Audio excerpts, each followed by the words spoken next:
Est-ce que vous aussi, vous en appelez directement désormais à François Hollande?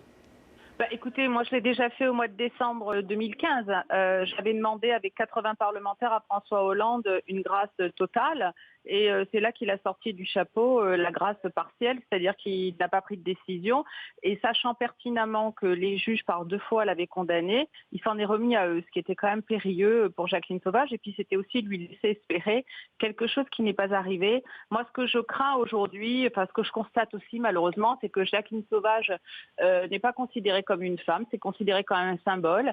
C'est pas un être humain. En fait, c'est un enjeu de pouvoir entre la justice et François Hollande, et c'est elle qui en fait des frais. Et c'est quelque chose de dramatique à la fois pour cette femme de 68 ans dont les experts ont dit qu'elle ne présentait aucun danger pour la société. Ils l'ont dit à plusieurs reprises.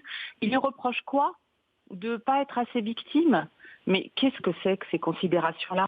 Madame Sauvage, elle a été violentée par son mari pendant 47 années. Elle a fait presque 4 ans de prison. On l'a laissé espérer. On lui a reproché sa médiatisation alors que la pauvre, elle y est pour rien. C'est du fond de sa cellule. Que voulez-vous qu'elle fasse? Mais c'est vrai que l'injustice de son sort a tellement ému la France que beaucoup de gens ont réagi. Et moi, j'ai réagi en tant que députée. Et c'est vrai qu'avec Eva Darlan, on s'est croisés à plusieurs reprises, on s'est téléphoné, pareil avec les avocates de Jacqueline Sauvage.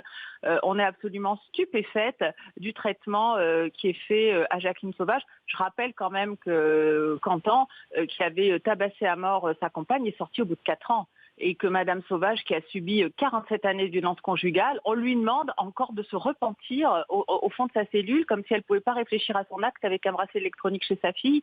C'est invraisemblable. Vous en appelez donc, je le disais, à François Hollande. Il faut qu'il agisse, c'est ce que vous nous dites ce soir? Il faut qu'il revienne sur cette grâce partielle? Écoutez, aujourd'hui, il n'y a pas 36 solutions. Soit Madame Sauvage retrouve les ressources nécessaires pour refaire appel avec ce caractère absolument aléatoire, c'est-à-dire que peut-être que son appel va encore être rejeté.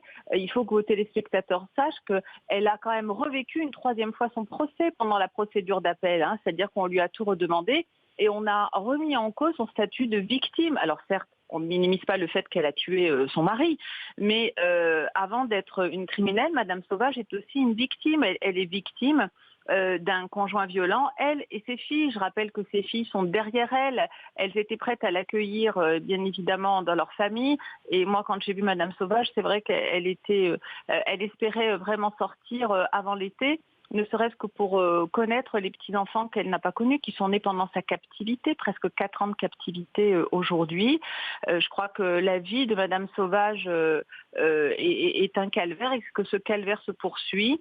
Je crois qu'à un moment donné, de la compassion, de l'humanité pour cette femme de 68 ans. Écoutez, je ne veux pas revenir sur les propos que j'ai tenus la semaine dernière, mais quand on voit la justice qui libère des personnes qui après sont allées égorger le père Jacques Hamel, sans se poser des questions pour savoir s'il était dangereux ou pas pour la société, que Madame Sauvage a 68 ans, elle croupit encore en prison parce qu'elle n'a pas conscience de son statut de victime et parce qu'on lui reproche d'aller habiter près de l'endroit où elle habitait précédemment, comme si toutes les familles habitaient éloignées les unes des autres. Bien évidemment, elle va aller chez sa fille. C'est la moindre des choses qu'elle habite près de sa fille. Elle présentait toutes les garanties. Elle avait indemnisé les victimes. Son suivi psychologique et psychiatrique était favorable. Les experts avaient dit qu'elle ne présentait pas de danger pour la société. Et là, eh bien, on la renvoie à une réflexion au fin fond de sa cellule à 68 ans. Est-ce qu'on, de grâce, si je puis dire, de grâce, laissons cette femme finir sa vie en paix, près de l'amour des siens, et avec un bracelet électronique, au moins elle est entourée de ses filles, elle n'est pas isolée dans sa cellule. Merci Et beaucoup. franchement, je suis consternée. Bien évidemment, je serai présente le 10 septembre. Et puis, c'est vrai que j'ai déjà demandé à François Hollande la grâce totale et je l'ai redemandée. Merci beaucoup Valérie Boyer. Et on rappelle effectivement ce nouveau rassemblement de soutien à Jacqueline Sauvage qui aura lieu le 10 septembre prochain.